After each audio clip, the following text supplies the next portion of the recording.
A live de hoje, pessoal, é exclusivamente voltada para a educação, porque eu tenho recebido muitas perguntas aqui no direct, né? Voltada para a escola, voltada para a educação, principalmente de professores, né? Como vocês sabem, eu trabalho há alguns anos já com palestras e capacitação na área da educação, na área dos professores, né? E os professores têm acompanhado bastante aqui o meu Instagram, feito bastante perguntas, têm dado muita devolutiva, né, das orientações que eu passo, que eles aproveitam muito as orientações que eu passo para os pais, eles aproveitam na sala de aula. Então eu estou tendo que mesclar um pouco mais agora por causa da demanda da educação que está surgindo. Isso é bom, para nós pais isso é muito bom, porque demonstra que os professores estão interessados em aprender mais, estão interessados em entender mais sobre autismo, né? Boa noite. Boa noite, Nilza. Rosalva, Luciano, Ama de onde? Jequié, é isso? Tenho bastante contato com o pessoal da Ama de Novo Hamburgo, Ama de outros estados. Boa noite, Ednúzia, tudo bem? Ednúzia é seguidora frequente, tá sempre nas lives, tá sempre fazendo troca, né, Ednúzia? A gente conversa bastante no privado ali, tô sempre dando uma força. Boa noite, Luiz, Felipe, boa noite, Luísa, Sandra Reis.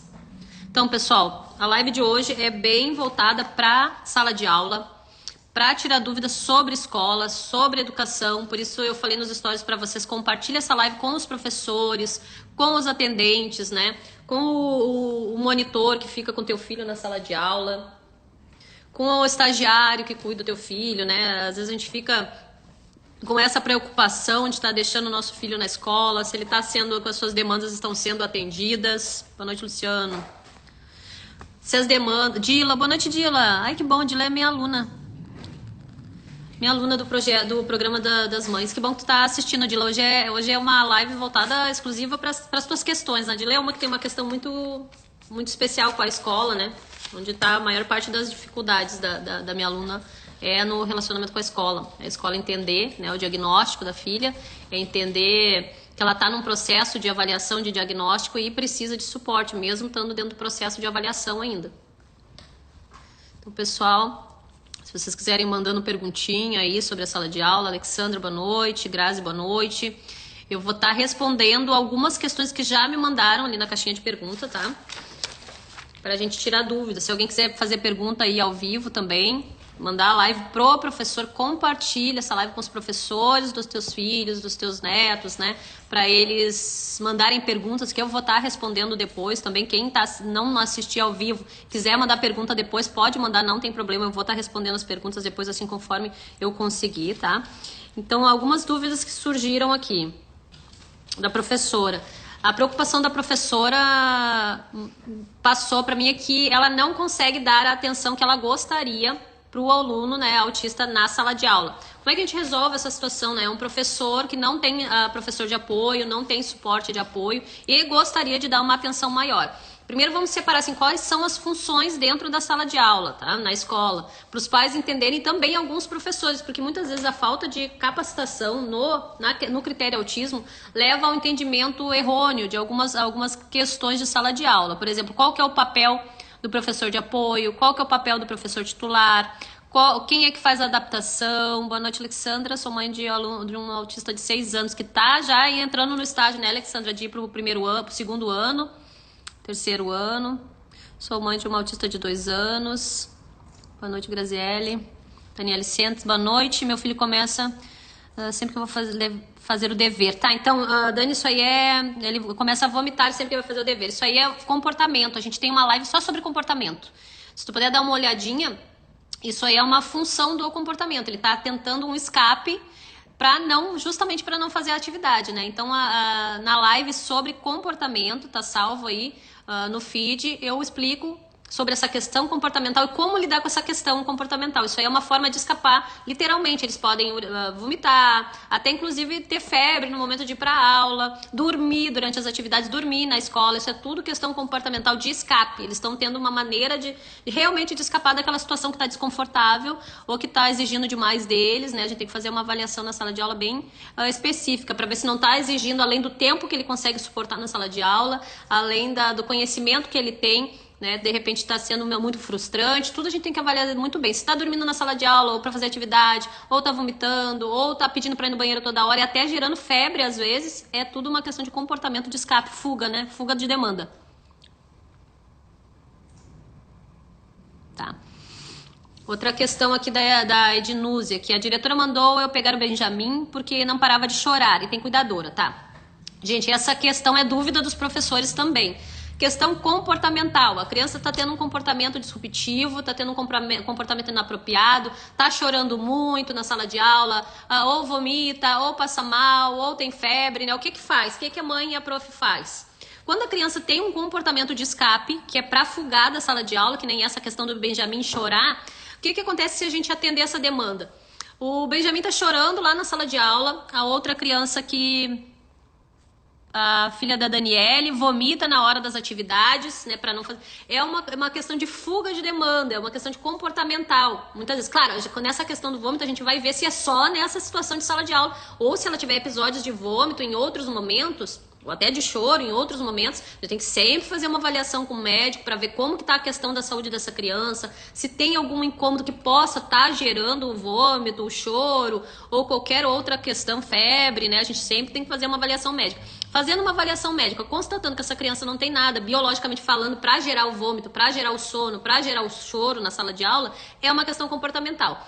Se a criança chora na sala de aula e a escola liga para buscar e tu levar ela para casa, ela vai entender, o cérebro dessa criança vai entender que toda vez que ela chora, ela consegue sair da sala e consegue o que ela queria. Ela vai conseguir ter a sua demanda atendida, né? Então, se ela chorar, o que a gente faz? A criança está chorando na sala de aula.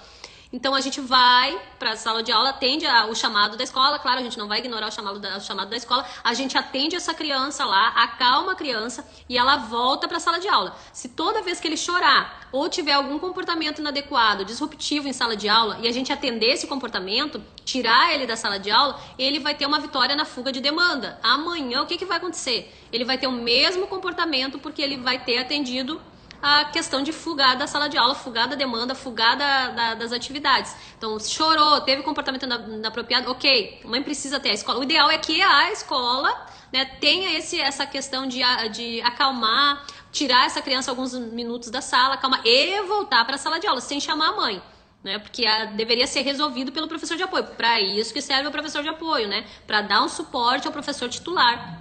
Para o professor titular não precisar sair da sala de aula.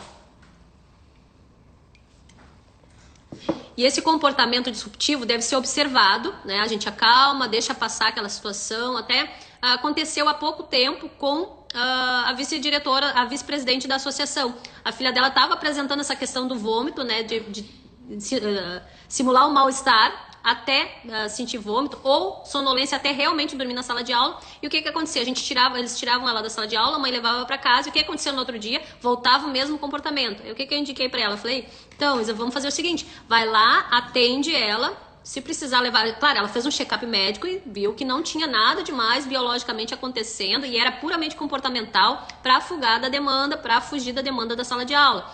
Ela vai lá, atende, acalma e a menina volta para a sala de aula e continua a aula. E assim foi a frequência até que foi diminuindo os episódios a quase eliminar. Quando ela eliminou, sempre vai acontecer alguma demanda para afogar. Quando ela eliminou os episódios dos vômitos, os episódios de sonolência e a criança viu que esse subterfúgio para sair da sala de aula não estava funcionando, ela criou outro, né? Hoje mesmo estava conversando com ela de manhã, a demanda agora é que pinica a calça para ir para a escola. Então o que a mãe já foi preparada, né? Se ela reclamasse, trocar a calça antes de chegar na escola, para não precisar ir buscar. Então ela já criou a estratégia de antes de chegar, deixar a menina escolher a calça, experimentar antes, né? Ou usar outras vezes, para não ter o perigo de chegar na escola e dizer que a calça está pinicando, está incomodando e não consegue assistir a aula.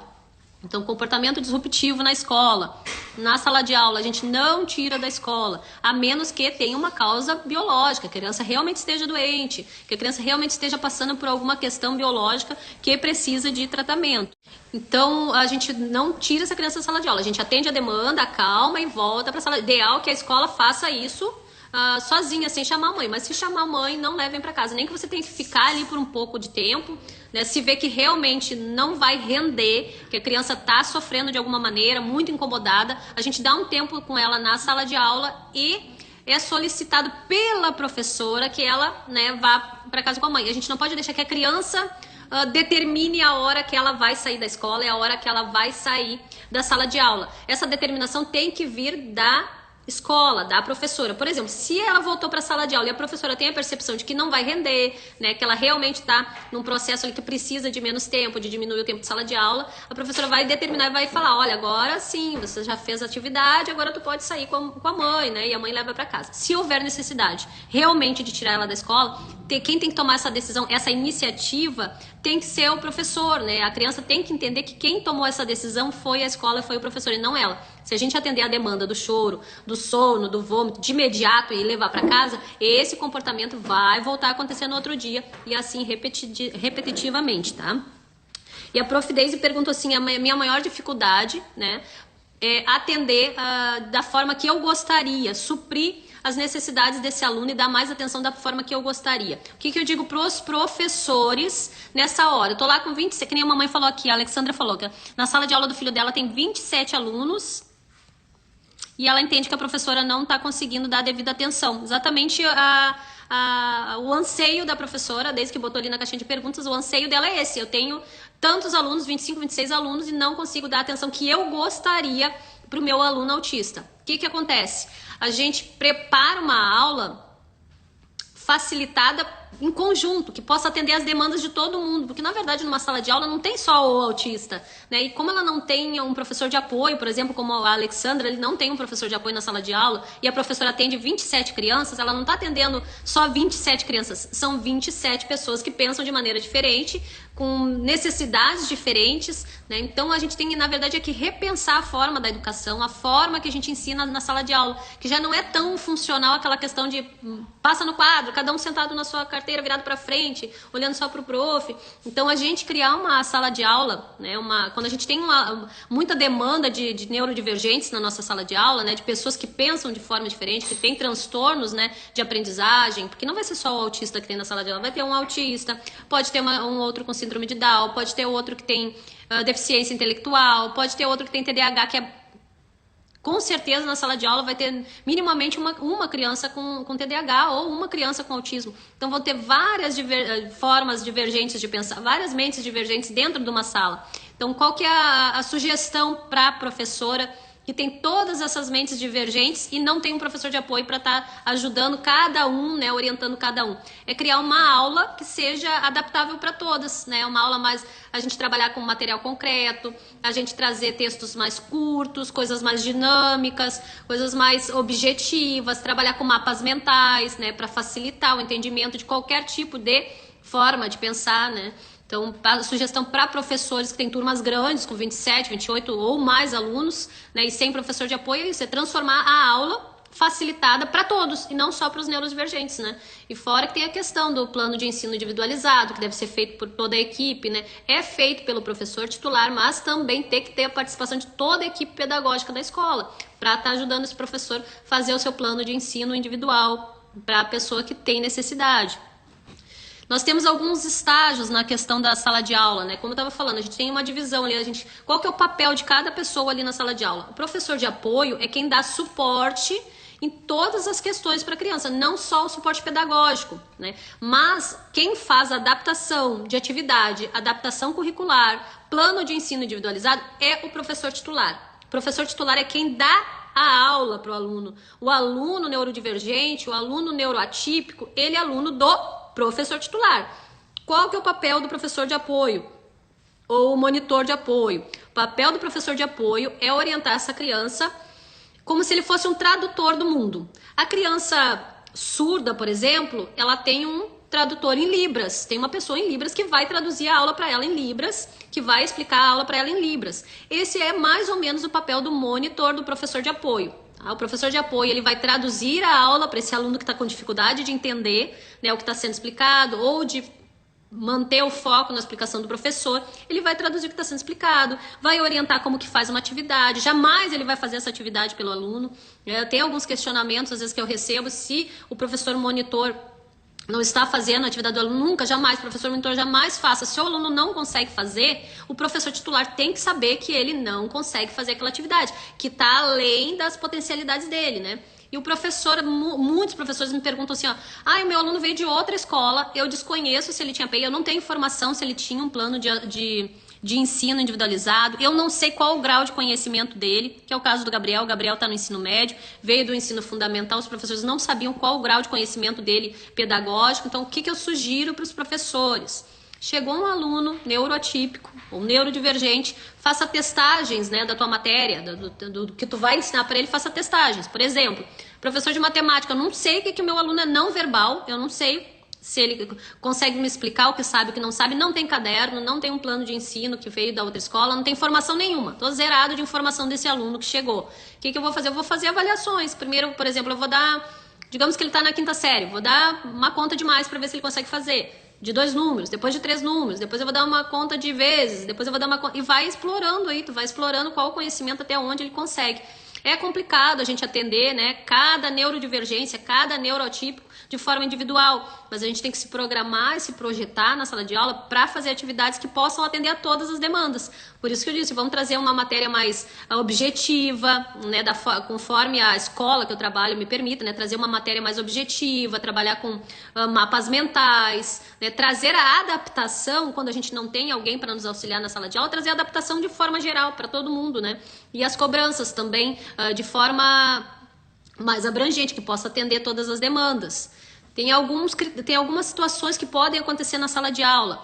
A gente tem a adaptação de atividade, adaptação de currículo e um plano de ensino individualizado.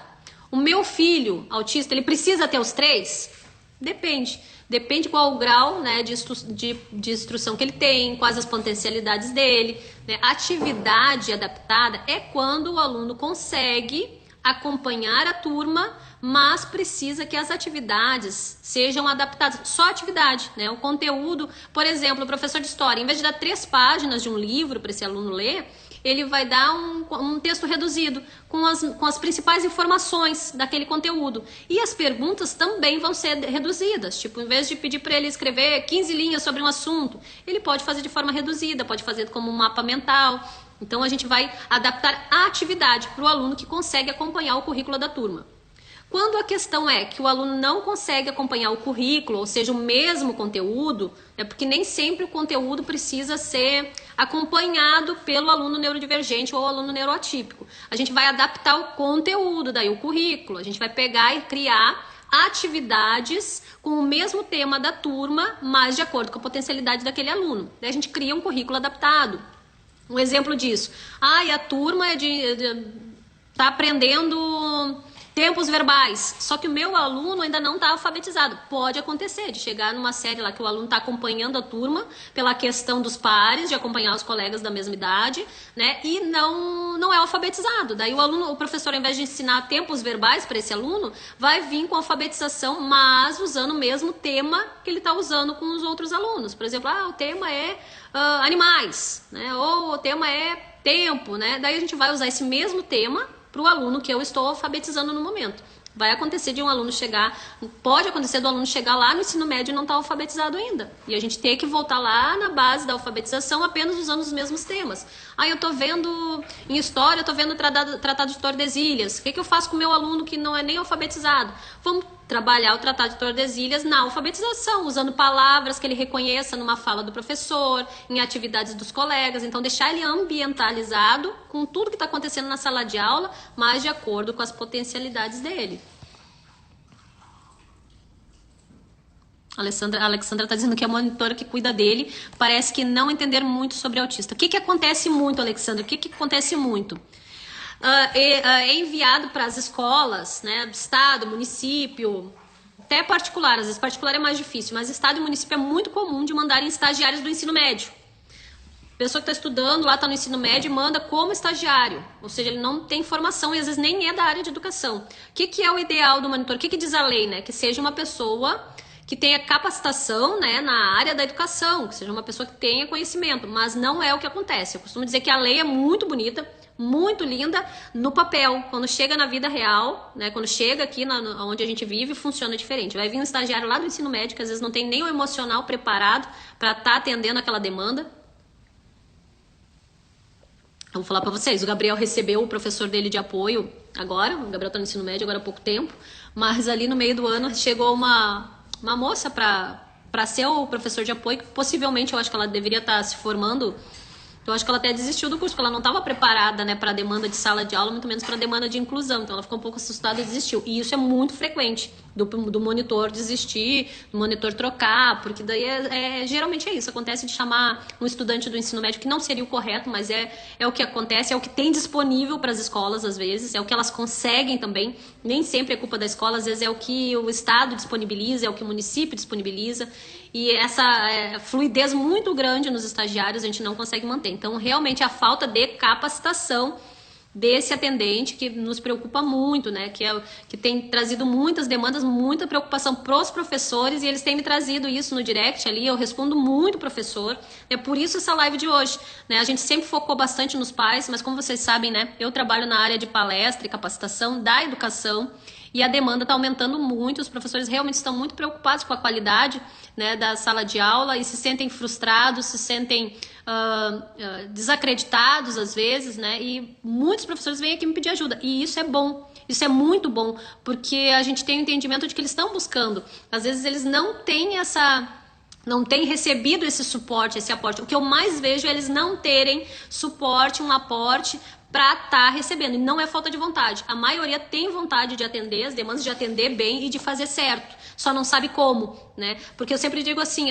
o amor para atender aos nossos filhos é muito importante, é a base de tudo. Mas se não tiver capacitação, né, não tem inclusão. Tem que estar capacitado, tem que ter entendimento. Todas as vezes que eu faço uma palestra, eu faço uma capacitação, os professores falam assim, nossa, se eu soubesse disso antes, tinha facilitado muito a minha vida na sala de aula, eu poderia ter ajudado muitos alunos muito antes, né? Como a gente sente falta de uma capacitação mais voltada para isso, mais voltada para o prático, para o dia a dia. Porque, na verdade, teoria e informação tem muito na internet, tem muito para todo lado, tanto para os pais quanto para os professores. Então, é informação demais que às vezes não colabora, nem tudo que é informação é conhecimento. Então, tem essa dificuldade na sala de aula, os professores têm encontrado muita dificuldade de conseguir estar atendendo as demandas da sala de aula dos alunos neurotípicos, dos neurodivergentes, né?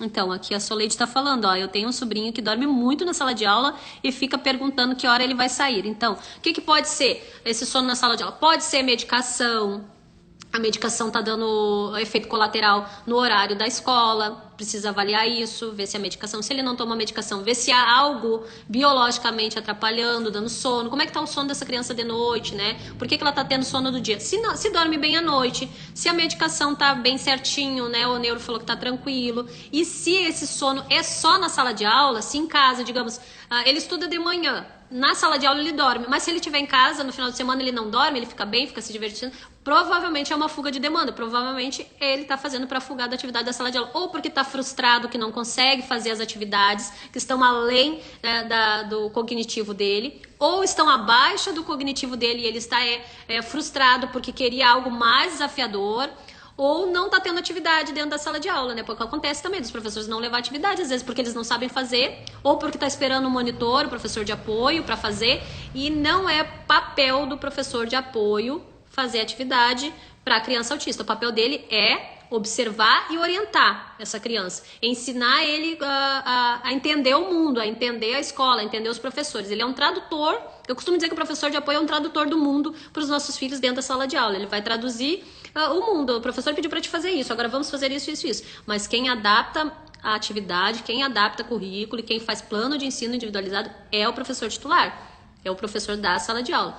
É uma demanda grande, porque nós temos muito alunos atípicos, muito aluno neurodivergente na sala de aula. Não é só o nosso filho, geralmente tem mais crianças, mais pessoas com com neurodivergência dentro da sala de aula que o professor precisa atender. A Ednúzia está perguntando, Sabrina, por que o Benjamin queria uma maçã, ele comeu, queria outra, não deu. Aí ele começou a chorar e ele não aceita um não. Tá, essa questão do não, também, Ednúzia, a gente já conversou lá na live da questão comportamental. Tem outras maneiras da gente disciplinar e da gente orientar e sair do uso do não se há uma resistência a esse não. Se há uma resistência ao não, que é muito comum também, isso aí vem direto nas lives que eu faço, vem direto no direct ali, os pais falando, meu filho não aceita não, meu filho não aceita não. Então, gente, quem tá com essa dificuldade do não, da criança ter essa contestação e não aceitar, tiver, por causa da rigidez cognitiva, né, tem uma live que a gente fala sobre essa questão do não, de como lidar com o não, né, tá salvo aqui no nosso direct, senão eu não dou conta de falar tudo numa live só, tá dividido, aí tem alguma live no feed que a gente falou sobre essa questão do não.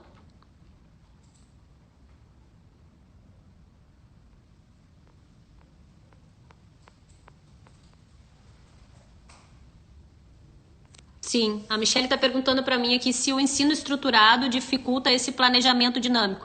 Sim, o estudo, quando vem de si, porque funciona assim, gente, vem um planejamento do governo do estado, por exemplo, vem um planejamento educacional do governo federal, passa pelo governo do estado, que passa para o governo municipal, que vai ser passado para secretarias municipais, e cada escola vai assumir uma forma de passar esse conteúdo que vem lá de cima, lá do governo federal. Então, não é o professor que decide ali como que vai ser feita a dinâmica de sala de aula. Ele pode adaptar essa dinâmica, né, que ele recebe de cima, assim como o município recebe do estado, o estado recebe do governo federal. Então, tem uma dinâmica de descida, de escalagem aí, que é preciso seguir, né, tipo uma escada mesmo. Vem lá do governo federal, depois vai para o governo estadual, depois vai para os municípios, depois vai para a escola. Mas nada impede, Michele, que seja feito uma adaptação. Obrigada.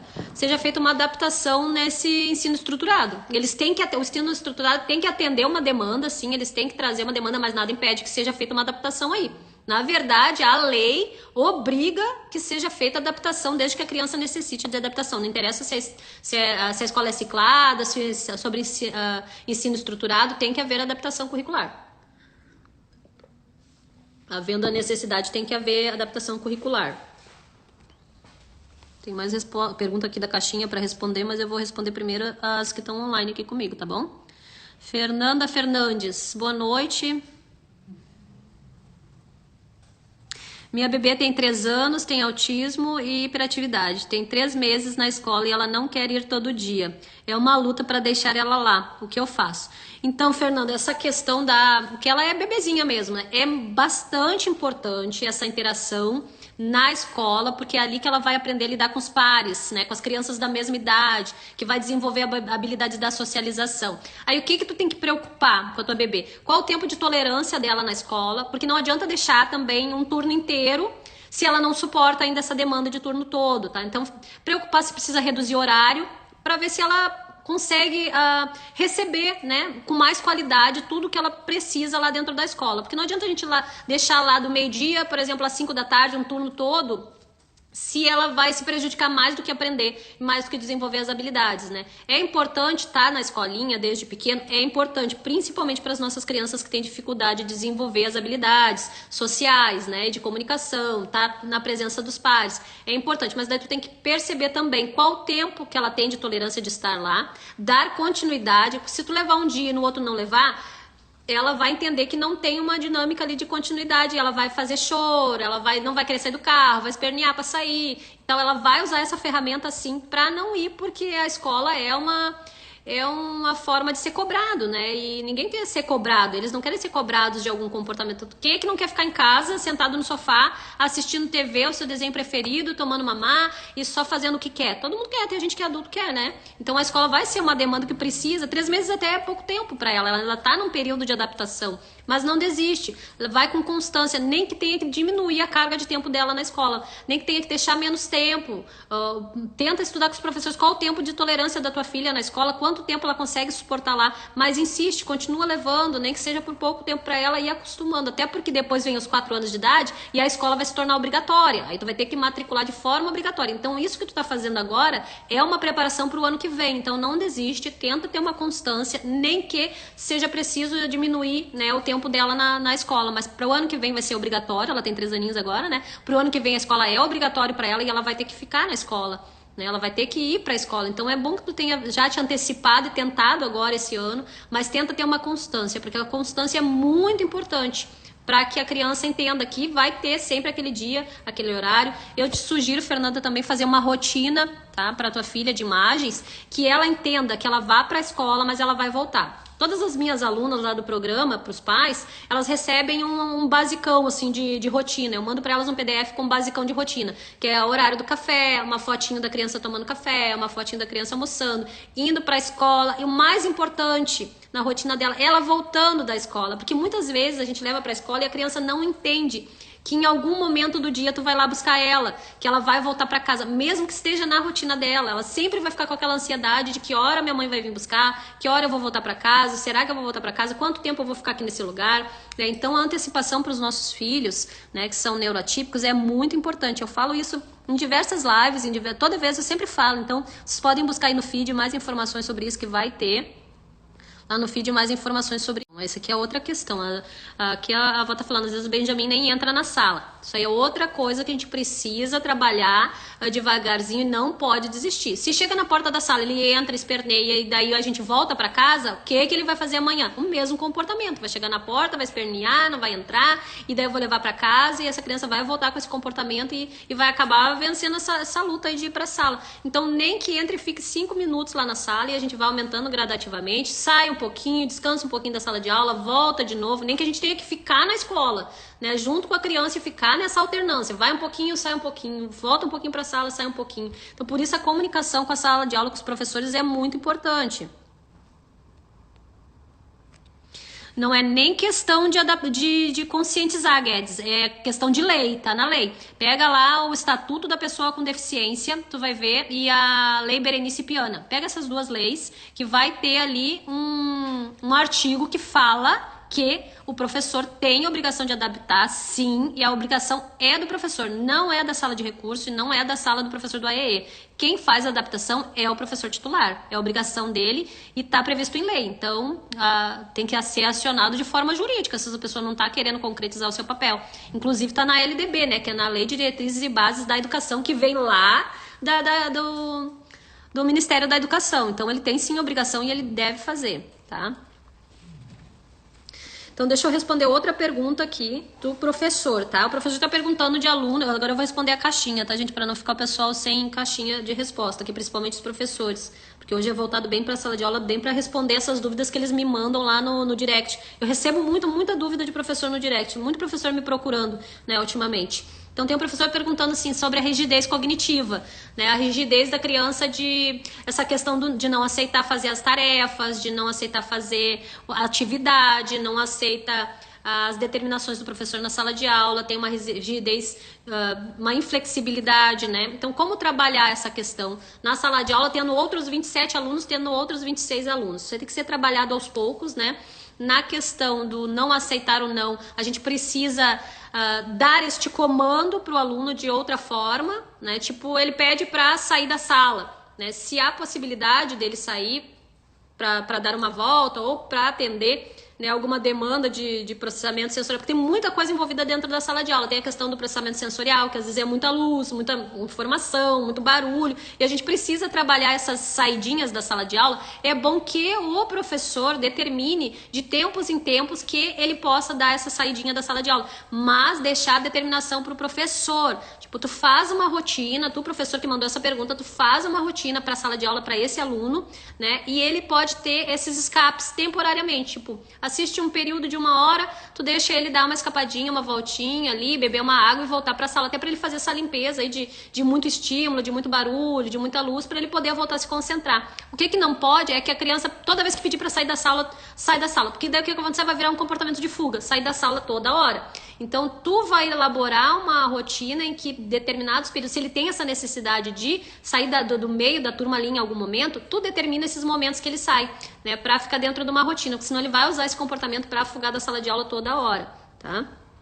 Questão da rigidez cognitiva e não aceita os comandos do professor. Outra pergunta que um professor me mandou. Ah, meu aluno não aceita fazer as atividades, ele rasga a folhinha, ele joga fora, né? Tu vai precisar de um suporte maior e ir trabalhando esses limites do aluno na sala de aula aos pouquinhos, tá? Por exemplo, se a gente quer que o aluno tá fazendo muito, caminhando muito, andando muito, ou correndo muito na sala de aula, a gente não vai chegar a falar, tem dificuldade com não. Ah, fulano não corre.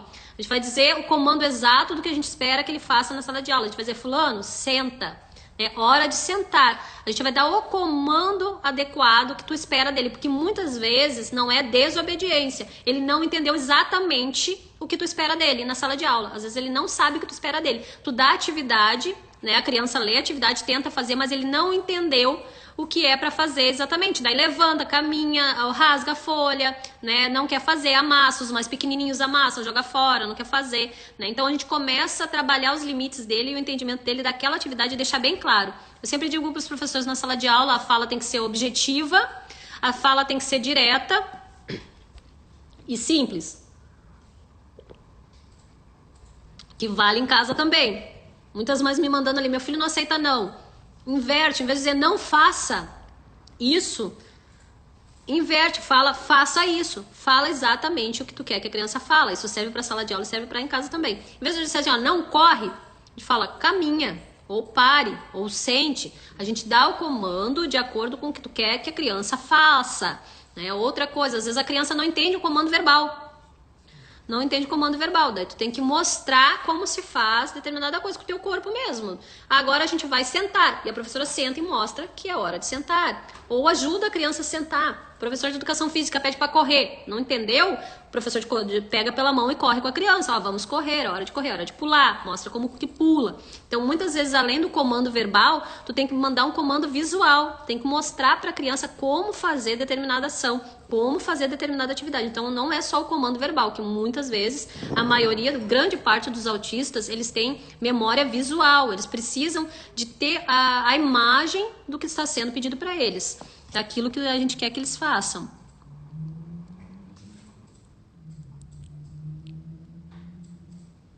Carol, a Carol, exatamente foi a tua pergunta que eu respondi, Carol, que tu mandou na caixinha, né, da rigidez cognitiva, que também foi a pergunta de uma professora, como lidar com a rigidez cognitiva.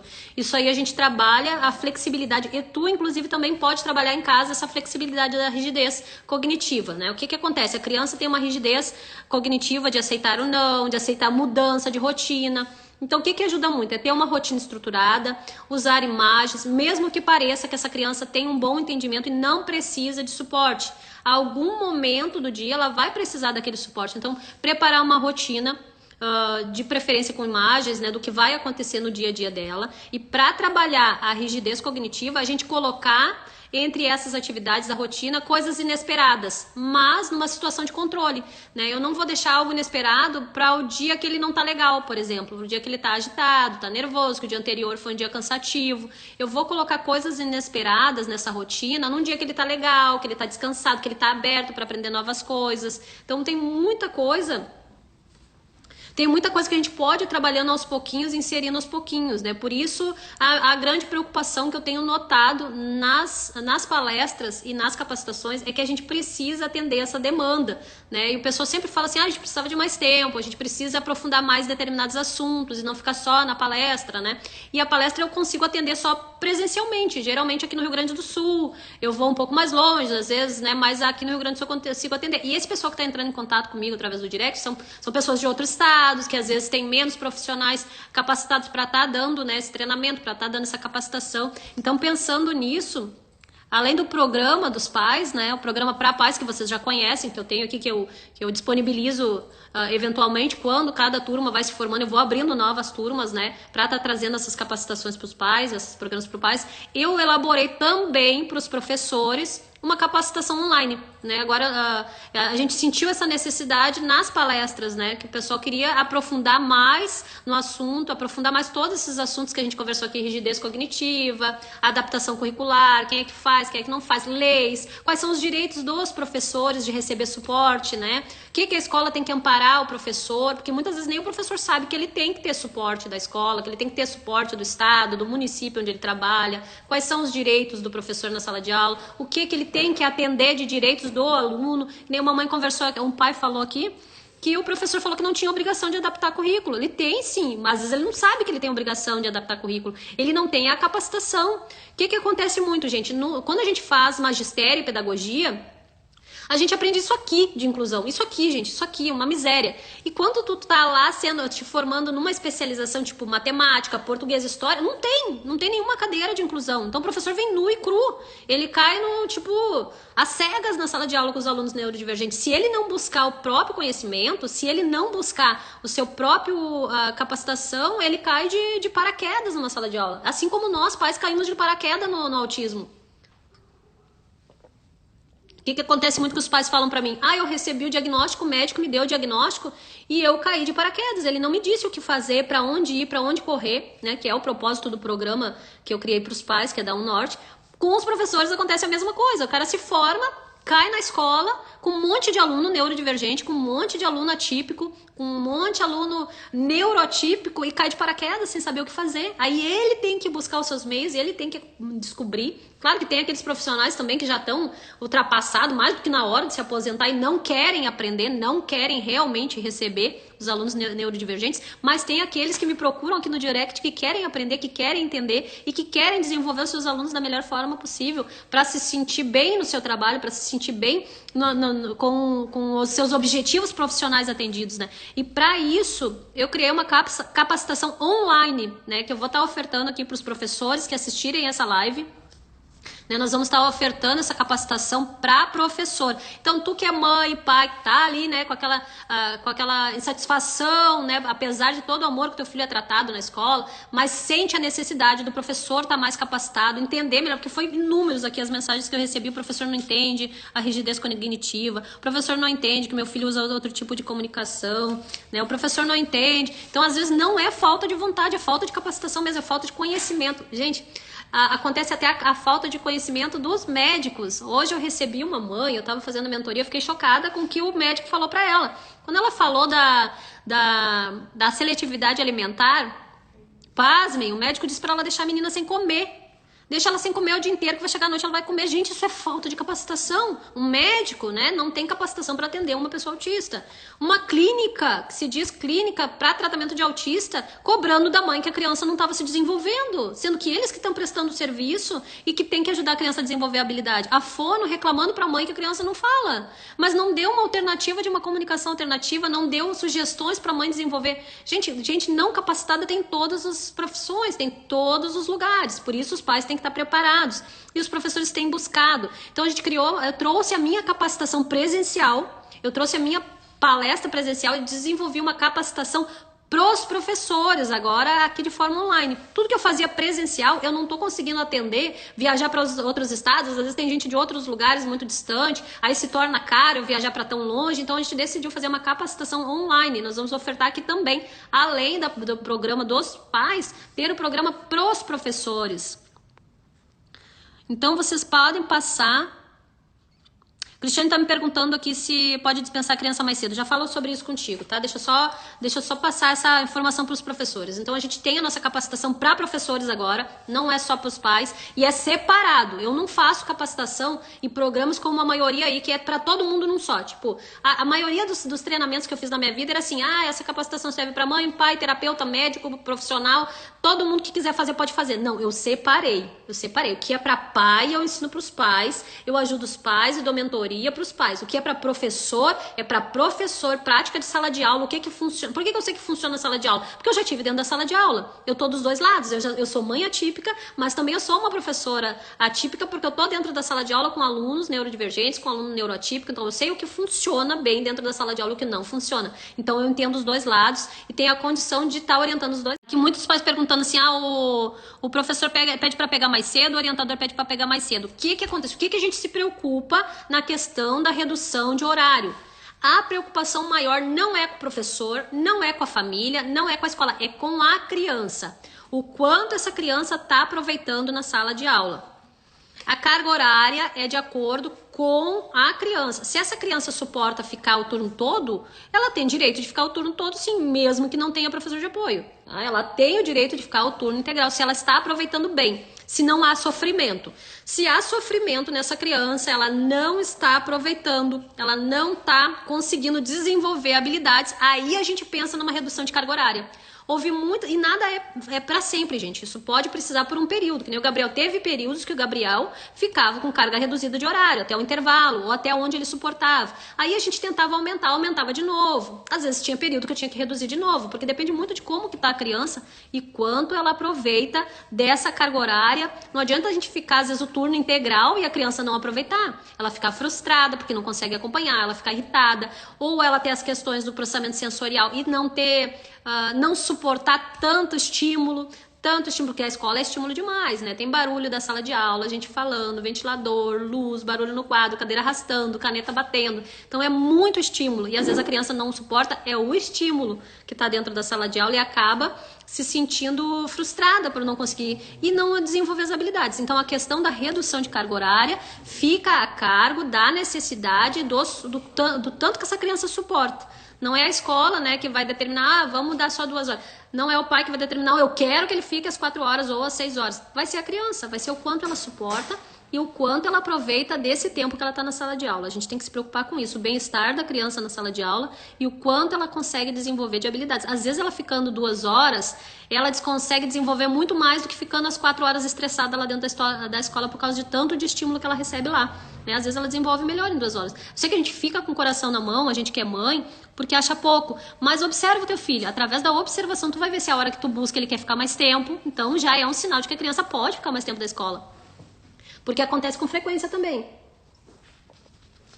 A escola de reduzir a carga horária, quando a mãe chega para pegar, a criança não quer. Ela quer ficar na escola, igual os outros colegas. Então já é um sinal de que a criança suporta ficar e ela tem o direito de ficar lá às 4 horas ou às 6 horas na sala de aula. Então quem determina o tempo de sala de aula é a própria criança. É o quanto ela suporta e o quanto ela consegue render na sala de aula, né? O pessoal do suporte está me avisando que o pessoal está mandando pergunta ali no direct de quantas horas tem certificado, né? As horas, a gente vai entrando conteúdo novo, tem 1 ano de acesso. E nesse 1 ano de acesso, quando entrar conteúdo novo, informação nova, a gente vai adicionando ali. Tu tem 1 ano para estar estudando com a gente, tem certificação, tu tira as dúvidas comigo, tem 15 dias de suporte, mas tem 1 ano para acessar esse conteúdo. Ou seja, se daqui 30 dias entrar um conteúdo novo sobre educação, uma lei nova sobre educação, eu vou atualizar. Assim como no programa dos pais. Os pais também têm 1 ano de acesso ao programa. E tudo que entra de lei nova, tudo que entra de coisa nova, eu tô sempre adicionando lá, tu tem o direito de entrar lá e continuar recebendo essas informações novas.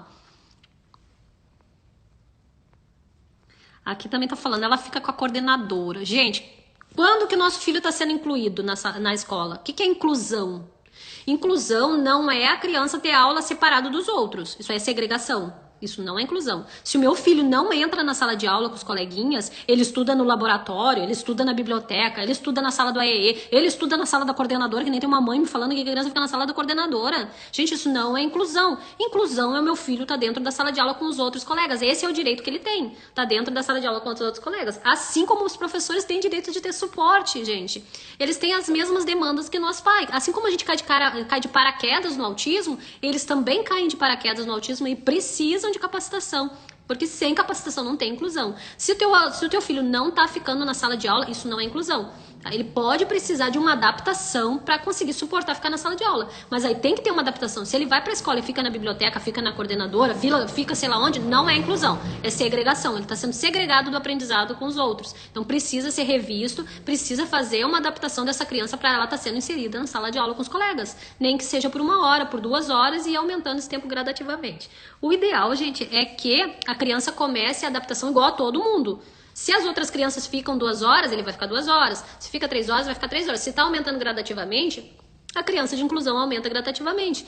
E depois a gente pensa na questão da redução, que é muito forte aqui a questão da redução, é muita gente perguntando, somente se a criança está tendo perdas, se a criança está frustrada. Essa questão do choro, do dormir na sala, até vomitar na sala de aula, é uma questão de fuga de demanda. A gente vai observar por que essa criança está querendo fugar daquela atividade. Se a atividade está demais para o cognitivo dela, se está de menos e ela está incomodada porque já sei fazer isso, não quero mais fazer, não tem por que eu estar fazendo de novo.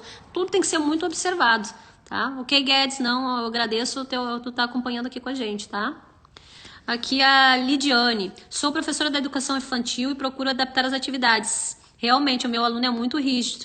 Aos poucos vou adaptando e ele tem 4 anos. Ele se recusa a fazer as atividades. Então, Lid, ó, uma sugestão. Ele tem dificuldade de fazer atividade, então no primeiro momento, vou dar um exemplo assim, se ele rasga, jogar fora, no primeiro momento tu vai segurar a mãozinha dele e tu vai fazer atividade. Só que ele vai entender que ele fez, daí tu vai parabenizar, vai dizer, olha, parabéns, fulano, tu fez, que coisa linda, que trabalho maravilhoso, como eu tô orgulhosa de ti. Foi ele que fez? Não, foi a tua mão na mãozinha dele. Mas ele não vai entender isso, o cérebro dele não vai entender dessa maneira, ele vai entender que fez, que foi legal, que a professora gostou, a professora mostrou pra mãe, nem que seja só um rabisco, só fez um risquinho ali, já parabeniza. Na próxima atividade, tu estende um pouquinho mais, esse rabisco já vira uma letrinha, um número, uma forma, e mesmo que tu esteja usando a tua própria mão. E assim tu vai fazendo até aumentar o grau dele de tolerância nessa questão de não fazer as atividades, tá? Quando aumentar o grau de tolerância, aí tu começa a retirar a tua mão da atividade e deixar com que ele faça, nem que seja só um risquinho com a própria mão. Então é um trabalho de formiguinha, assim, é um trabalho que a gente faz devagarzinho, mas eu costumo dizer assim para os professores e para os pais, né? Professor principalmente, para os pais eu uso uma outra analogia. Eu costumo dizer para os professores assim, vocês são plantadores de tâmaras, né? Vocês semeiam tâmaras, porque quem semeia tâmara não colhe tâmara, né? Então o que tu tá semeando aí na educação infantil, Lidiane, é muito importante. Eu sou grata a todos os professores que passaram pelo Gabriel, que fizeram essa construção do que o Gabriel é hoje na escola. Então essa dinâmica, esse relacionamento entre escola e pais é muito importante. Ter um diálogo, ter um caderno, um diário, onde tem uma comunicação com os pais e com a escola. Por quê? Vou dar um exemplo, quando o Gabriel era pequeno, né, a gente vendeu tudo que tinha para fazer as terapias. Eu ia pra terapia de trem, pegava 2 ônibus, né? E às vezes depois da terapia eu levava ele para a escola. Tem como dar uma atividade nova para essa criança depois de um dia tão desgastante, tão cansativo? Não tem, gente. Não vai dar para dar uma atividade nova, não vai dar para exigir que ele faça. Porque às vezes o que veio antes, o antecessor, que é coisas que a gente fala no programa dos pais e também no programa dos professores, eu ensino isso, como observar, como resolver essas questões dos antecessores de coisas que aconteceram antes, né? A gente vai fazer o quê? A gente vai dar uma atividade que essa criança já está acostumada. Que nem o caso do Gabriel, vinha de trem, de ônibus, pegava 2 ônibus e ia a Porto Alegre, a 40 quilômetros de distância da cidade, voltava e ia direto para a escola. Então ele estava cansado, estressado. Obviamente ele não ia querer fazer as atividades da tarde naquele dia. Então a gente vai usar um processo mais, né, de algo que ele já sabe fazer, de algo que ele consegue fazer, que ele tem domínio. A gente não vai exigir tanto, né? Por isso a comunicação com os pais e com a escola é importante, ter esse diário, essa comunicação do pai informar. Hoje ele não teve uma noite muito boa de sono, hoje ele não dormiu, hoje ele acordou incomodado, para o professor poder tá preparando também uma estratégia para essas situações, entendeu, Lídia? Às vezes ele vem de uma situação que ele tá muito desgastado, ele não vai fazer aquela atividade nova, daí a gente vai propor algo que ele já tem domínio naquele dia e deixar para um outro dia a gente fazer uma dinâmica mais exigente para essa criança, né? Então, qual que é a maior vitória da escola e os pais? É a comunicação entre família e professor. Família e sala de aula tem que ter comunicação, senão como que o professor vai adivinhar que aquele dia para a criança foi extremamente cansativo e que não dá para dar uma atividade nova? Como que ele vai adivinhar? Não vai adivinhar. Eu tenho que comunicar, né? A família tem que comunicar, tem que passar para esse professor como foi o dia. Ah, que maravilha, ó, a Lidia tá falando aqui que usa exatamente as coisas que eu falei. Comando visual, comando verbal, né, e também o comando gestual ali para ensinar. E adapta, se ele não usa lápis, giz de cera, usa tinta guache, isso a gente vai adaptando de acordo com as necessidades de cada criança, tá? De parabéns, Lidia, isso aí mesmo, tá no caminho certo. 36 já, né? Vamos ver aqui mais a da Carvalho, sobrenome dela. Geo Carvalho. Boa noite, estou na coordenação da inclusão do município de Silvânia, Goiás. Preciso muito dessas dicas e aprofundar mais de como agir com a criança autista. Então, tem essa capacitação que eu estou oferecendo, tá no link da bio. O pessoal do esporte está falando que já colocou lá no link da bio. De repente, com essa questão quando tu é coordenadora da inclusão, a gente pode pensar numa outra forma de oferecer, de repente, para todo mundo. Daí a gente pensa outros valores. Entra em contato comigo ali através do direct. Chama no direct que o suporte vai te chamar para a gente conversar sobre isso. De repente, capacitar, né, os professores da sala de AEE para estar passando para os outros, as coordenadoras, né, a gente pensando numa estratégia, então, para estar ajudando vocês, né, agora que a gente lançou essa questão da proposta online, tá mais fácil o acesso, né, porque quando é viagem longa, assim, fica mais caro para eu ir me distanciar tanto, acaba ficando caro a capacitação, daí o que a gente quer é capacitar o Brasil inteiro, o que a gente quer é levar informação, capacitação, né, e quanto mais fácil ficar o acesso dos professores, melhor para as minhas famílias, melhor para as minhas mães, né, então essa é a proposta, capacitação online para eu atingir os locais mais longe, os que a gente tem menos acesso, que a gente consegue chegar, né? Até São Paulo, ali, Rio, eu consigo ir com um valor acessível. Daí, quando sobe muito, fica complicado deles conseguirem tá levando o pessoal capacitado para lá, né? Então, eu sugiro, entra ali no link da bio e a gente chama no direct, já que tu trabalha com a inclusão, da coordenação da inclusão, chama no direct, de repente a gente vê uma outra estratégia aí para te oferecer para os teus professores ou para os professores da sala de recurso e eles repassarem, né? E eles recebem certificado de capacitação, tu pode estar trabalhando nas tuas horas lá da sala de aula que tu tem que desenvolver capacitação com os professores.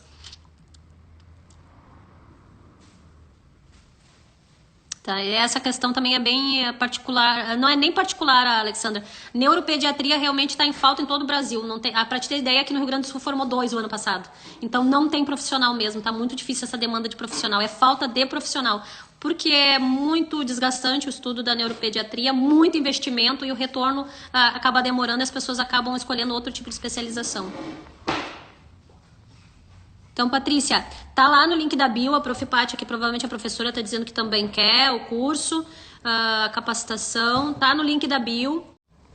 Recebe o certificado e a durabilidade de quantos meses? 1 ano. A cada ano tu tem que renovar, porque coisas no autismo mudam muito, né? Então, como tu tem 1 ano de acesso, o certificado tem a validade ali de 1 ano. A gente, para as escolas, a gente dá capacitação nas escolas, a gente pede para renovar de 6 em 6 meses o certificado.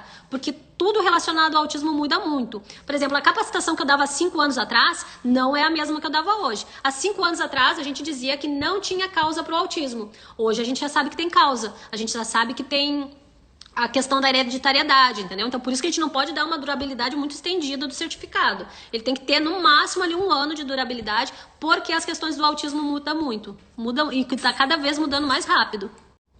Que bom, Lidia. Bom, a professora mediadora te ajuda até com as questões comportamentais. Essa seria a função.